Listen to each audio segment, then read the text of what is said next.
할렐루야! 살 수 있는 길 주님의 교회 김학준 목사입니다. 오늘 함께 은혜 받으실 하나님 말씀 제목은 수고하고 무거운 짐진 자들아 다 내게로 오라 내가 너희를 쉬게 하리라 입니다. 본문 말씀은 마태복음 11장 28절에서 30절까지의 말씀입니다. 수고하고 무거운 짐진 자들아 다 내게로 오라 내가 너희를 쉬게 하리라. 나는 마음이 온유하고 겸손하니 나의 멍에를 베고 내게 배우라. 그리하면 너희 마음이 쉼을 얻으리니 이는 내 멍에는 쉽고 내 짐은 가벼움이라 하시니라. 오늘 저는 여러분과 함께 수고하고 무거운 짐진 자들아 다 내게로 오라 내가 너희를 쉬게 하리라 라고 하는 예수님의 말씀을 가지고 은혜를 나누고자 합니다. 현대를 살아가는 사람들 중에 남녀노소 빈부 귀천을 불구하고 수고하고 무거운 짐을 지지 않은 사람은 한 사람도 없습니다. 인간은 그 태어날 때부터 벌써 불티가 하늘로 올라감같이 고난을 위해서 태어났다라고 욥은 그 욥기에서 기록했습니다. 이처럼 사람은 벌써 그 태어날 때부터 죄의 책임과 허무와 무의미의 무거운 짐을 짊어지고 죽음과 절망에 부딪혀서 산산조각으로 깨어질 수밖에 없는 인생으로 태어나게 된 것입니다. 그 위에다가 개인과 가정, 생활 문제, 자녀 문제, 일의 문제, 이와 같은 문제들이 마치 우리에게 소나기가 부어지는 것처럼 쏟아지고 있는 것입니다. 이렇게 크고 작은 문제에 짓눌려서 사는 인생에게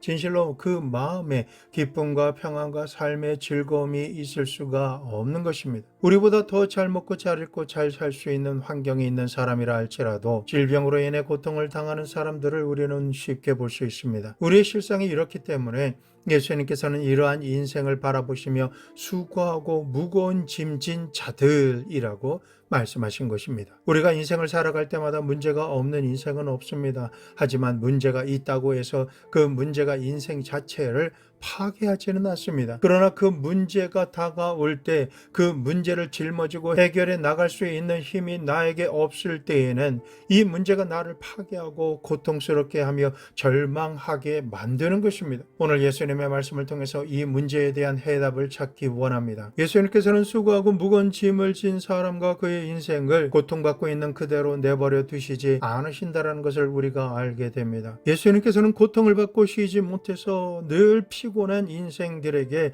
삶은 이렇게 살아야 한다라고 하는 살 수 있는 방법과 길을 제시해 주고 계십니다.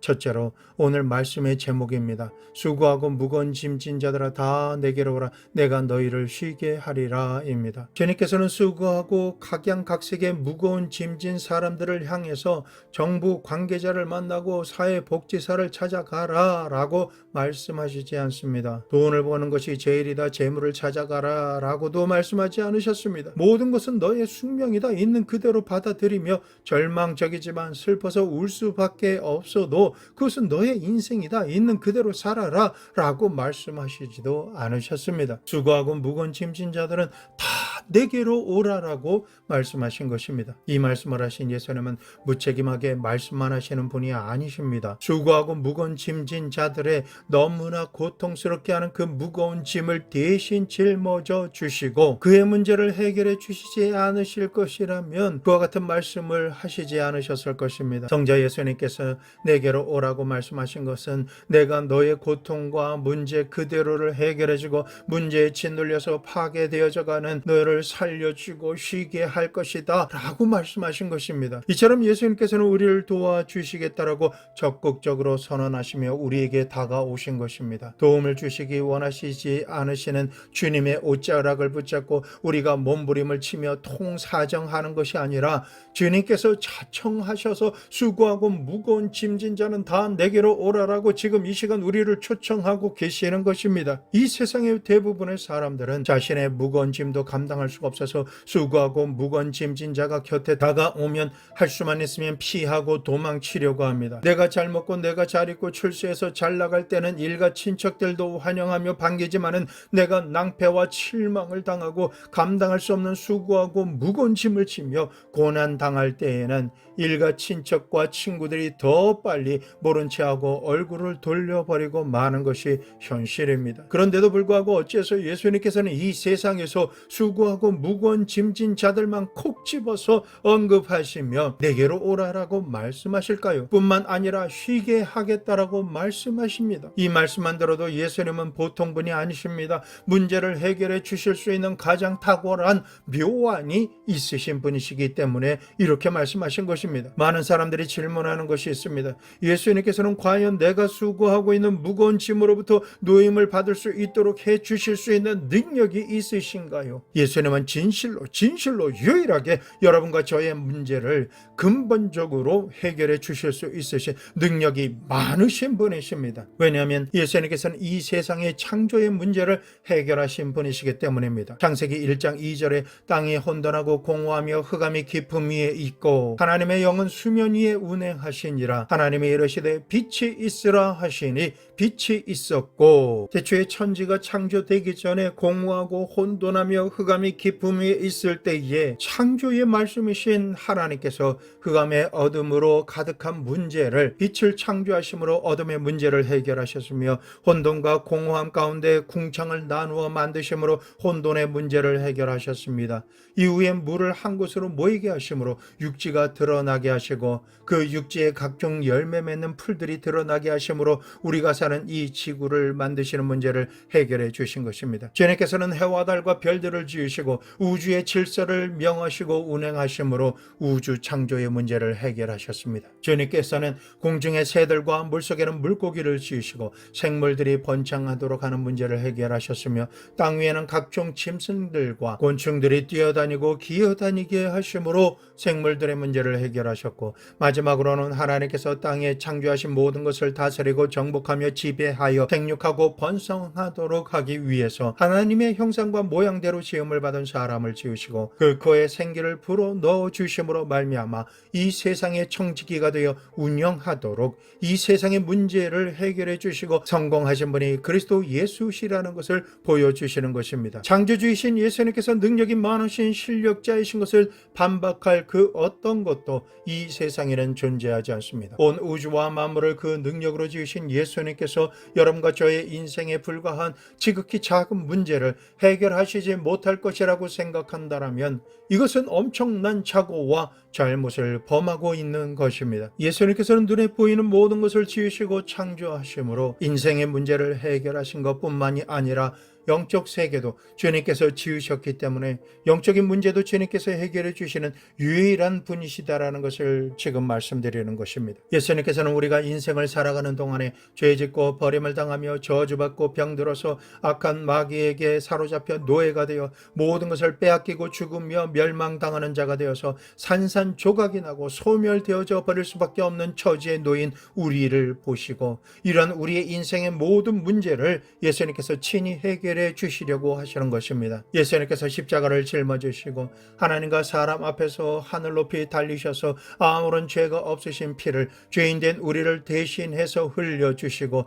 살이 찢겨지심으로 말미암아 예수님의 생명을 우리 대신 죽음으로 내어주심으로 우리의 죄와 죄악과 허물을 청산해 주시고 우리를 억압했던 마귀의 권리를 파쇄시키심으로 마귀의 모든 무장을 해제시켜 버리시고 마귀를 멸하셨습니다. 또한 주님께서 채찍에 맞아 살찌키시고 피를 흘리심으로 우리의 질병의 문제를 해결해 주시고 우리가 달려 죽어야 할 저주의 나무 십자가에 예수님께서 대신 달려 죽으심으로 우리의 저주의 문제를 청산하여 해결해 주셨고 죽으실 뿐만 아니라 음부에 내려가셔서 사망 권세를 이기시고 부활하심으로 말미암아 우리의 인생이 영원히 사는 영육간의 모든 문제를 해결해 주신 것입니다. 이처럼 예수님께서는 물질 세계의 현실적인 문제를 해결해 주시는 주님이시며 영적인 문제도 능히 해결해 주시는 주님이신 것입니다. 이토록 능력이 무한하신 예수님께서 우리에게 이렇게 말씀하십니다. 예레미야 33장 2절 말씀, 이 일을 행하시는 여호와, 그것을 만들며 성취하시는 여호와. 하나님께서는 이 일을 행하시고 만드시며 성취하시는 모든 일의 주가 되시는 분이신 것입니다. 원래부터 이 일은 하나님의 것입니다. 천지와 만물을 짓는 일도 하나님께서 하셨고 영적인 문제나 인생의 모든 문제를 해결하시는 분도 하나님이십니다. 그러므로 이 일을 일을 해결해 주시는 분은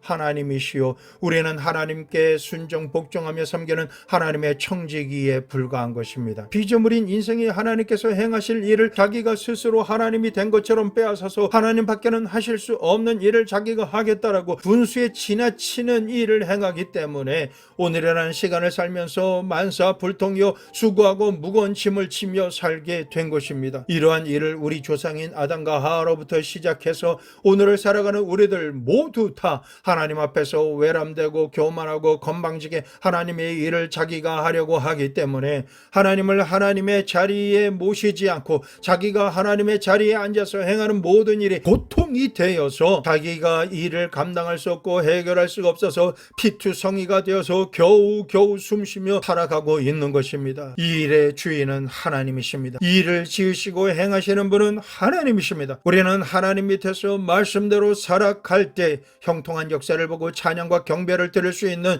청지기가 될 수 있는 것입니다. 시편 37편 5절 말씀 내 길을 여호와께 맡기라 그를 의지하면 그가 이루시고 내가 사는 내 인생길이라고 생각해서 혼자서 피투성이가 되도록 노력해서 해결하는 것이 진리가 아닙니다. 하나님께서는 내 인생길을 여호와께 맡기라라고 말씀하시며 여호와를 의지하고 맡기면 여호와 하나님께서 모든 일의 문제를 여호와 하나님께서 맡아서 이루어 주시고 해결해 주신다라고 말씀하셨습니다. 베드로전서 5장 7절 말씀 너희 염려를 다 주께 맡기라 이는 그가 너희를 돌보심이라. 그러므로 우리가 염려하는 모든 일들을 주님께 맡겨드려야만 주님의 돌보심을 받을 수 있다라는 말씀에서 우리는 하나님의 마음과 성품을 확인할 수가 있게 되는 것입니다. 하나님께서는 나의 염려를 모두 다 책임져 주시고 맡아 주시며 해결해 주셔서 나를 돌보기 원하시는 적극적이요 창조적인 능력의 하나님이신 것입니다. 이렇게 나를 향하신 주님의 마음을 알았다라면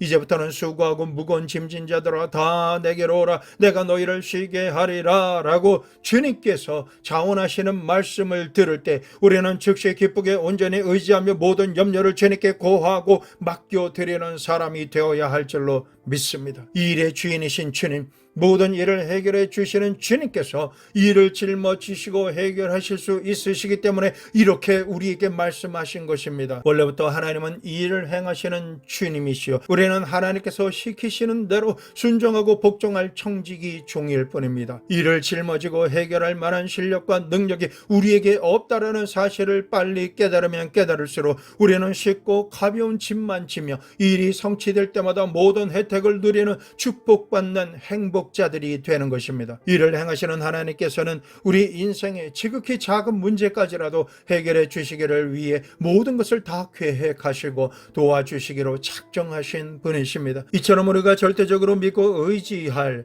하나님의 도우심을 받기 위해선 우리가 필요한 요구사항을 기도드리기 전에 가장 먼저 행해야 할 기도 제목이 있습니다. 마태복음 6장 33절 말씀 그런즉 너희는 먼저 그의 나라와 그의 의를 구하라 그리하면 이 모든 것을 너희에게 더하시리라. 이처럼 가장 먼저 하나님을 사랑하며 하나님께서 다스리시는 그대로 이루어지는 그의 나라가 되고 그의 의가 될 수 있도록 우리는 구해야 합니다. 고린도전서 2장 9절에서 10절 말씀 기록된 바 하나님이 자기를 사랑하는 자들을 위하여 예비하신 모든 것은 눈으로 보지 못하고 귀로 듣지 못하고 사람의 마음으로 생각하지도 못하였다 함과 같으니라. 하나님을 제일 먼저 사랑하기 원하게 되면 내가 눈으로 보지 못하고 귀로 들은 적이 없었으며 심지어 마음으로 생각조차 해보지 못했던 크고 놀라운 것을 창조주 하나님께서 예비하시고 주실 수 있는 것을 받는 기적과 축복이 우리에게 예비된 것입니다. 이처럼 주님께서는 우리 주 예수 그리스도 앞에 나오고 들어오는 사람을 위해서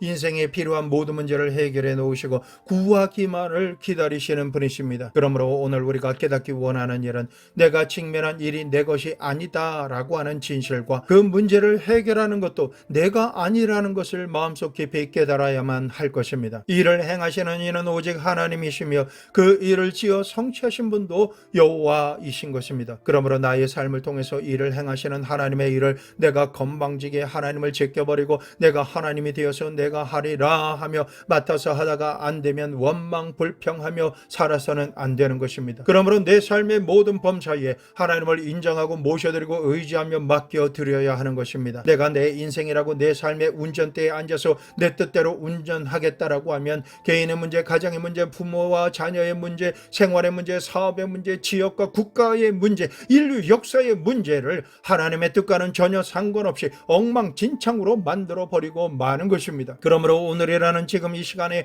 예수님께서는 이와 같이 모든 것이 얽히고 설켜서 고여버린 혼돈과 절망에 처한 인생들을 바라보시며 다시금 살 수 있는 기회를 주시고 계십니다. 주님께서 이렇게 말씀하십니다. 내 아들아, 내 딸아, 그렇게 힘들게 살지 말고 너의 수고하고 무거운 짐을 모두 다 짊어지고 내게로 오라. 그리고 그 모든 짐을 내 발 앞에 내려놓고 나에게 그 모든 일을 맡겨야만 한다. 그렇게 나를 의지하고 맡기기만 하면 내가 너를 위해서 일해주며 너를 위해서 짐을 짊어주리라. 내가 너를 위해서 예비된 길로 인도하며 너로 하여금 쉴 수 있도록 만들어 주리라. 어떻게 하면 이렇게 될 수가 있을까요? 두 번째로 예수님의 온유하고 겸손한 마음을 배워야만 합니다. 온유는 헬라어로는 프라우데스라고 하고 히브리어는 아나우입니다. 공고한 자, 겸손한 자라는 뜻을 가지고 있습니다. 이 히브리어는 원래 비천한 억압된 노아의 상태에 있는 것을 의미하는데 자기를 하나님의 비천한 종으로 여기고 하나님의 뜻에 완전하게 순종하는 자를 말합니다.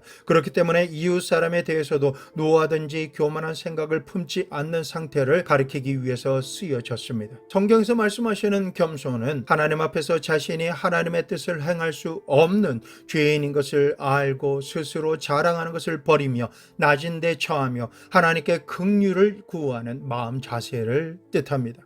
예수님께서는 마태복음 11장 29절에서 30절 말씀, 나는 마음이 온유하고 겸손하니 나의 멍에를 메고 내게 배우라. 그리하면 너의 마음이 쉼을 얻으리니 이는 내 멍에는 쉽고 내 짐은 가벼움이라 하시니라. 이 말씀을 통해서 예수님께서 우리가 분명하게 배워야 할 것이 있음을 말씀해 주고 계십니다. 우리가 주님 앞에 나아가 주님께 내 모든 일을 고해드리고 일을 돌려드리며 우리 마음의 쉼을 얻기 위해서 우리가 깨달아야 하는 중요한 포인트를 오늘 말씀하고 계신 것입니다. 그것은 우리의 마음이 예수님처럼 온유하고 겸손함을 배워야 한다는 것입니다. 오늘 우리 인생의 가장 큰 문제는 현실에서 직면하고 있는 수고하고 무거운 짐의 문제가 아니라 하나님 앞에서 그 마음이 완악하고 교만한 것이 인생의 가장 큰 문제입니다. 아담과 하와가 온유해서 주님께 길들임을 받고 순종 복종하며 인도하심을 받았다라면 타락하지 않았을 것입니다. 하나님의 말씀 앞에서 겸손하게 하고 마음이 깨어지며 오직 주님만 의지했다라면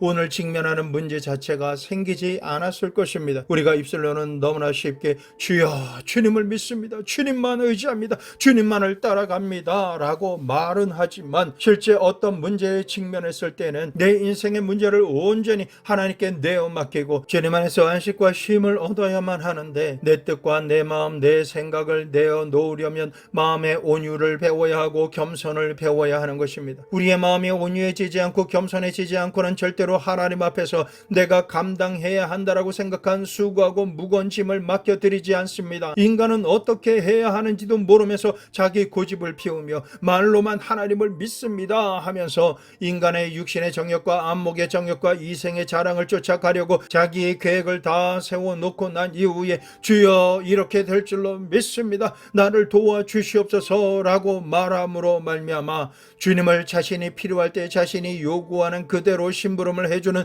일꾼으로 생각하고 주님을 자신을 위해 일하는 청지기로 삼아 자기가 주인 노릇하기 위해서 예수님을 믿는 사람이 아주 많습니다. 우리 믿음의 실상이 이렇기 때문에 우리가 주님 앞에 나와서 고달픈 인생 가운데서 수고하고 무거운 짐을 내려놓고 쉼을 얻고 휴식을 얻기 위해서는 제일 먼저 주님 발 앞에서 깨어져야 하는 것입니다. 내 영이 깨어지고 내 마음이 깨어지며 내 인간적인 고집이 깨어져야 되는 것입니다. 그래서 주님의 말씀대로 행하도록 마치 잘 길들여진 가축처럼 주님께서 오른쪽으로 가라 말씀하시면 오른쪽으로 가고 왼쪽으로 가라 말씀하시면 왼쪽으로 가며 앞으로 가라 말씀하시면 어떤 상황이라 할지라도 전진해 나가며 서서 머물러 말씀하시면 주님만 의지함으로 멈춰 서서 머물러 있어야 하는 것입니다. 그와 같은 사람이 되어야 하나님을 믿고 순종 복종하는 사람이요 하나님의 말씀에 길들여진 내 마음이 깨어진 사람이 사람이 되는 것입니다. 이렇게 하나님의 말씀대로 즉시 기쁘게 온전히 순종 복종하도록 길들여 짐을 받고 인도함을 받는 온유하고 따뜻하며 부드러운 예수님의 마음의 심정을 배우고 얻을 수 있는 사람, 이러한 사람에게 하나님께서 행하실 크고 놀라운 일을 계획하시고 맡기시는 것입니다. 하나님께서는 사람이 계획하고 작정한 일에 오셔서 청직이나 종처럼 심부름을 하지 않으십니다. 그러므로 내 개인의 문제, 가정 문제, 생활의 문제, 자녀의 문제, 사업의 문제 할 것 없이 모두 다 주님 발 앞에 내려놓고 주님께 내어 맡겨드리는 것이 필요한데, 이렇게 주님께 맡기는 과정에서 내가 깨어지지 않고서는 절대로 맡겨지지 않는다라는 것입니다. 아브라함의 경우에도 주님 믿습니다 하고 고향 친척 아비집을 떠나왔지만 자기 중심으로 생각하고 판단하며 믿었지 하나님 중심으로 믿지 않았기 때문에 하나님께서 이러한 아브라함을 깨뜨려서 사용하시는데 25년이 걸렸습니다. 그러므로 우리가 하나님의 말씀대로 내 생각과 고집을 버리지 않고 순종하며 행하지 않고 있다라면, 내가 어느 교회에서 신앙생활을 몇 년 했다라고 하는 신앙 연조를 말하며 직분을 말하면서 자신의 믿음이 마치 대단하다라고 치부하는 것은 하나님 앞에서 정말 아무런 의미가 없습니다. 온유하고 겸손하게 깨어지지 않는 신앙생활은 하나님께서 한 개인에게 행하실 일을 시작도 하지 않으신 상태인 것입니다. 아브라함이 완전히 깨어지고 난 다음에는 하나님께서 그의 외아들 이삭을 바치라고 말씀하셨어도 조금도 서슴치 않고 아내인 사라와도 상의하지 않고 복종하며 주님 앞에 나왔습니다. 야곱도 주를 믿는다라고는 했지만 자기 고집과 자기 중심적인 사고를 가지고 믿는다 했기 때문에 하나님께서 야곱을 깨뜨리셔서 들어쓰시는데 20년이나 걸리셨습니다. 자신의 생각과 지혜와 방법으로 살던 야곱을 야복강 나루터에서 환도뼈가 어그러지고 절대 절망에 처해지며 하나님 앞에서 완전히 깨어졌을 때 야곱은 진실로 자신의 인생을 하나님께 내어드리고 죽으면 죽으리라 하고 말씀대로 나를 죽이고 나아가면 주님께서 나를 살리시리라 라고 하는 온유하고 겸손한 사람이 된 것입니다. 애굽의 총리가 되어서 기근의 때에 이스라엘 백성을 구하는 요셉같이 훌륭한 사람도 그가 깨어져서 하나님께서 사용하시는 온유한 겸손한 사람이 되기 위해서는 하나님께서 무려 13년 동안 종살이와 감옥살이를 시키심으로 깨뜨리신 것입니다. 모세는 깨어지는데 40년의 기나긴 세월이 걸렸습니다. 이처럼 믿음의 선진들이 깨어짐으로 하나님의 크고 놀라운 계획에 쓰임을 받고 영광 돌린 것처럼 우리도 주님 앞에서 깨어지지 않고서는 수고하고 무거운 짐을 결코 하나님께 맡겨드릴 수가 없다라는 것을 알아야만 하는 것입니다. 우리가 배울 것은 깨어지는 것만이 아닙니다. 겸손도 배워야 합니다. 겸손은 내 지혜와 총명과 수단과 방법, 그리고 내가 무엇을 하기 원한다라고 하는 이러한 것들이 깨어져서 주님의 발 앞에 엎드려져서 하나님의 지혜와 지식과 능력과 권세로 말미암아 현실에서 직면하고 있는 앞으로 해야 할 모든 것을 주님께 전적으로 내어 맡겨드리고 의지하는 겸손을 배우며 말씀대로 순종 복종하는 겸손도 배워야 하는 것입니다. 예수님을 본받아 온유와 겸손을 배우고 그러한 마음 심령이 몸에 배이도록 하는데 오랜 세월이 걸리는 것입니다. 그렇기 때문에 마태복음 11장 28절에 나는 마음이 온유하고 겸손하니 나의 멍에를 메고 내게 배우라 라고 예수님께서 말씀하셨습니다. 예수님께서는 너희가 내게로 와서 온유와 겸손을 배워라, 깨어져라, 하나님의 인도하심을 따르고 하나님께 내어 맡기며 하나님을 믿고 의지하는 것을 배워라, 그렇게 해야 너의 마음에 쉼을 얻으리라 라고 말씀하고 계신 것입니다. 그러면 셋째로 나의 멍에를 메고 내게 배우라 라고 하는 말씀을 보겠습니다. 예수님께서는 내 멍에 속으로 들어오라, 온유하고 겸손하게 순종 복종하며 내게 맡기고 난 다음에 나의 멍에 속으로 들어오라 라는 것입니다. 이 멍에라는 것은 일반적으로는 고통스러운 것처럼 생각하지만 멍에란 고통스러운 것이 아닙니다. 멍에라는 것은 짐을 가볍고 쉽게 짊어지려고 하는 수단인 것입니다. 저에게 멍에를 메우지 않고 그냥 밭을 갈게 하려고 무거운 짐을 등허리에 만살 위에 실어 놓으면 짐승의 등가죽은 다 벗겨지고 맙니다. 사람도 벽돌이나 시멘트를 많이 실어 나를 때에 질통이나 지게라고 하는 멍에를 사용하지 않고 맨 등살에 짐을 짊어지면 그 등은 헐어서 피가 나고 디스크는 나가버리고 짐은 얼마 지지 못하기 때문에 몇 번 일하고는 무거운 짐을 지기를 포기할 수밖에 없게 되는 것입니다. 그러므로 멍에라는 것은 우리가 무거운 짐을 쉽고 가볍게 질 수 있도록 하는 효율적으로 일할 수 있게 하는 도구이며 수단인 것입니다. 그러므로 예수님께서 나의 멍에를 메라 라고 말씀하실 때 예수님의 멍에란 바로 온유하고 겸손한 마음 자체가 예수님께서 말씀하시는 멍에인 것입니다. 예수님께서는 제자들과 함께 언덕에 앉으셔서 저 밑에 있는 농부가 소의 멍에를 메우고 밭을 갈고 있는 있는 모습을 보시며 너희는 나의 멍에를 메고 내게 배우라라고 말씀하실 때 제자들은 소가 멍에를 메고 끌고 가는 것을 보면서 그 말씀을 들었을 것입니다. 그런데 중동 지역에서 소가 멍에를 멜 때에는 우리나라에서 볼 수 없는 모습을 볼 수가 있습니다. 어미소에다가 멍에를 얹어놓고 같은 멍에 속에 새끼 소의 목을 집어넣습니다. 그러면 주인이 소를 이끌어 나가며 밭을 갈 때 밭을 가는 쟁기의 모든 무게가 어미소의 목과 어깨 그리고 등에 무겁게 걸리기 때문에 어미소가 힘차게 땀을 뻘뻘 흘리면서 끌고 갈 때에 그 옆에 같은 멍에 속에서 따라가고 있기는 하지만은 새끼 소에게는 아무런 무게가 실리지 않는 것입니다. 어미소는 자신의 멍에 속에 들어와 있는 새끼 소에게 밭을 가는 방향과 행하는 일을 가르치는 것입니다. 그런데 새끼 소는 이렇게 생각할 것입니다. 아니 이렇게 멍에가 쉽고 가벼운데 엄마 소는 왜 이렇게 땀을 뻘뻘 흘리며 고생을 한단 말인가? 참 이상하다. 이상할 것 하나도 없는 것을 우리는 알고 있습니다. 내가 멍에를 찐 것 같지만 사실 무거운 멍에는 엄마 소가 짊어진 멍에에 다 걸려있고 새끼 소는 엄마 소 옆에서 공짜로 따라가고 있는 것입니다. 자기는 따라가기는 따라가는데 힘은 안 들고 지나온 길을 보니까 너무나 많은 일들이 이미 이루어져 있는 것이었습니다. 사람이 보기에도 새끼 소가 어미 소와 함께 무거운 짐을 끌고 가는 것처럼 보이지만 실상은 수고하고 무거운 짐을 진 멍에는 어미 소의 목에 걸려 있는 것입니다. 고생은 어미 소가 하고 새끼 소는 공짜로 옆에 따라다니기만 하는 것입니다. 예수님께서 말씀하신 것이 바로 이것입니다. 나의 멍에를 메고 내게 배우라. 멍에는 내가 모두 다 짊어졌다. 일의 멍에와 문제 해결하기 위한 멍에는 내 목에 걸려있다. 너희는 그냥 내 곁에 있는 멍에 안으로 들어와서 내가 행하며 가는 대로 순종 복종하며 온유하고 겸손하고 겸비하여 내게 배우면서 따라오라.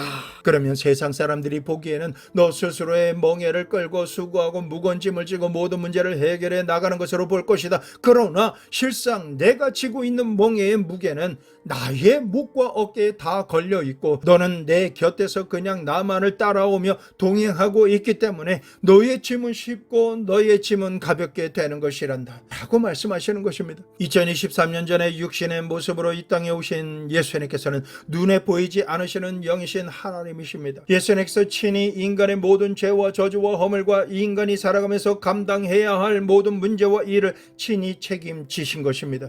인간의 일생 동안 짊어져야 하는 수고하고 무거운 짐을 주님께 맡겨드릴 때 이를 받으셔서 친히 대신하여 짊어지시고 우리를 보고 말씀하십니다. 내 아들아 내 딸아 이제부터 너는 내 옆에 와서 바짝 붙어 서라. 사랑하는 내 아들아 내 딸아 내게로 오라. 너희의 죄의 문제를 감당할 멍에를 내가 짊어졌다. 질병의 문제의 멍에도 내가 짊어졌다. 마귀를 물리치고 자유케 되어야 하는 멍에도 내가 짊어졌다. 너의 저주의 문제 죽음의 문제도 내가 짊어졌다. 그러므로 이제부터 너의 인생을 살아가면서 무엇을 먹을까 무엇을 입을까 무엇을 마실까 어떻게 살아가야 할까라고 하는 멍에도 내가 짊어졌다라는 이 사실을 믿어라. 이제부터는 내가 감당해야 한다라고 생각한 너의 수고하고 무거운 짐의 멍에는 내가 짊어지고 감당하는 나의 짐이 되었다. 너는 그저 내 곁에 바짝 붙어서서 따라오기만 하면 된단다. 우리의 멍에를 대신 져주시는 주님께서 아가의 노래를 불러주십니다. 아가서 2장 10절에서 14절 말씀. 나의 사랑하는 자가 내게 말하여 이르기를 나의 사랑 나의 어여쁜 자야 일어나서 함께 가자. 겨울도 지나고 비도 그쳤고 지면에는 꽃이 피고 새가 노래할 때가 이르렀는데 비둘기의 소리가 우리 땅에 들리는구나. 무화과 나무에는 푸른 열매가 익었고 포도나무는 꽃을 피워 향기를 토하는구나. 나의 사랑 나의 어여쁜 자야 일어나서 함께 가자. 바이트 남떨어지 은밀한 곳에 있는 나의 비둘기야 내가 내 얼굴을 보게 하라. 내 소리를 듣게 하라. 내 소리는 부드럽고 내 얼굴은 아름답구나. 우리를 너무나 사랑하시는 주님께서 우리의 얼굴을 아름답다 하시며 보기 원하시고 우리의 목소리가 부드럽다 하시며 듣기 원하십니다. 수고하고 무거운 멍에를 맨 우리에게 나를 너무나 사랑하시는 주님께서 말씀하십니다. 이 멍에는 나의 멍에이다. 이 짐은 내가 감당해 줄 내 짐이다. 그러니 이제부터 너는 일어나 내 곁에 바짝 붙어 서라. 그리고 함께 걸어가자. 사람들이 보기에는 내가 짐을 지고 내 멍에를 힘들게 끌고 가는 것 같지만 실제로 너의 멍에는 나의 목에 걸려 있다. 그렇기 때문에 너는 마음을 온유하고 겸손하게 하고 나의 멍에를 메고 내게 배우라. 그리하면 너는 쉼을 얻을 것이니 나의 멍에는 쉽고 내 짐은 가볍다. 이제는 이 말씀이 충분히 이해되셨으리라고 믿습니다. 내가 짊어져야 할 짐을 예수님께서 이미 목에 걸머쥐고 계시며 나는 주님의 멍에 속에서 내 목을 갖다 대고 있을 뿐이기 때문입니다. 너무나 크시고 광대하시며 힘과 능력과 지혜가 많으신 주님께서 멍에를 이미 끌고 가시고 계시기 때문에 내가 끌고 가는 것 같지만 예수님의 멍에는 쉽습니다. 예수님의 짐은 가벼운 것입니다. 그러므로 오늘이라는 시간 우리가 예수님을 믿고 살아가는 생활은 너무나 기가 막힌 기쁨과 평안과 성취를 가져다 주는 것입니다. 우리가 예수님을 믿는 생활을 한다고 해서 짐이 없는 것은 아닙니다. 인생을 살아가는데 어떻게 짐이 없을 수가 있겠습니까? 짐이 없는 인생은 살아있는 인생이 아닙니다. 짐이 없는 인생은 죽은 인생뿐입니다. 모든 사람에게 짐은 다 있지만 그 짐이 예수님의 멍에 걸려 있기 때문에 우리가 온유함과 겸손함으로 하나님을 믿고 순종 복종하며 믿고 맡기고 의지하며 주님과 동행하며 나아가면 너무나 놀랍게도 우리의 영혼이 잘 됩니다. 우리가 행하는 모든 범사가 잘 됩니다. 영혼과 육신이 강건해지고 생기가 넘치는 생명을 얻되 넘치게 얻게 되는 역사를 살아가게 되는 것입니다. 그러므로 지금 이 시간 예수님을 내 마음속 제일 좋은 자리, 제일 첫 자리에 환영하십시오. 초청하여 모셔드리십시오. 주님을 나의 주인, 나의 하나님으로 매 순간 우리는 영접하고 인정해야 하는 것입니다. 수많은 성도님들이 예수님을 믿는다 하면 10년, 20년, 30년을 살았어도 그 마음속에는 평안이 없습니다. 쉼이 없이 살아왔습니다. 있다라고 하면 불안하고 초조하며 절망과 공포, 미움, 다툼, 시기, 질투와 원한에 사무쳐서 서로 물고 찢고 싸우며 상처투성이가 되어서 죽은 자와 방불한 모습으로 겨우 살아온 신앙 연조일 뿐입니다. 그런 사람들이 얼마나 많은지 모릅니다. 이러한 현지소에서 살아온 사람은 종교적인 사람은 되었을지는 모르지만 예수 그리스도의 깊은 은혜 속에서는 들어가 살아본 적이 없는 사람인 것입니다. 이런 삶을 사는 사람으로 예수님을 믿는 생활을 하면 그저 천국 가는 것 외에는 아무런 소망이 없는 것입니다. 이 땅에서 살아가는 동안 바라는 것이 없고 받는 것이 없는 인생일 뿐인 것입니다. 그러니 하나님께 영광 돌리는 증인의 삶을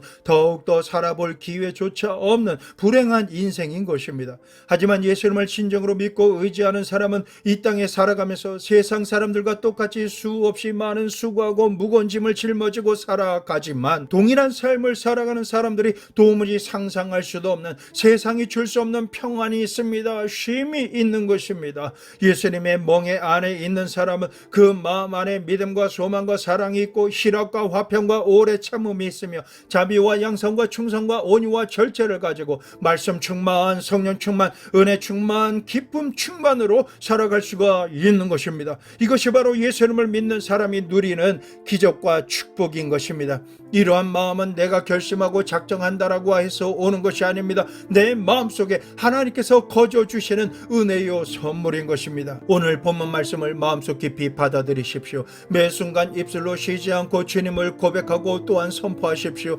수고하고 무거운 짐진 자여 내게로 오라. 내가 너를 쉬게 하겠다. 이제부터 너의 일은 내 것이다. 너의 문제도 내 것이다. 너의 모든 멍에를 내가 걸머질 것이니 너는 하나님 앞에서 온유하고 겸손하며 나의 멍에 속으로 들어오기만 하라. 그리고 나를 의지하고 내게 맡기라. 너의 문제를 내가 끌어주고 성취해 주리라. 그러므로 너의 마음에 평안을 얻고 쉼을 가지며 남은 인생을 기쁨으로 살아갈지어다. 오늘 이 말씀을 듣는 모든 성도님들에게 하나님의 깊고 깊은 은혜가 충만하게 임하게 될지어다. 삶의 모든 영역이 구원받고 기적과 축복의 주인공이 될지어다. 예수 그리스도의 이름으로 축원합니다.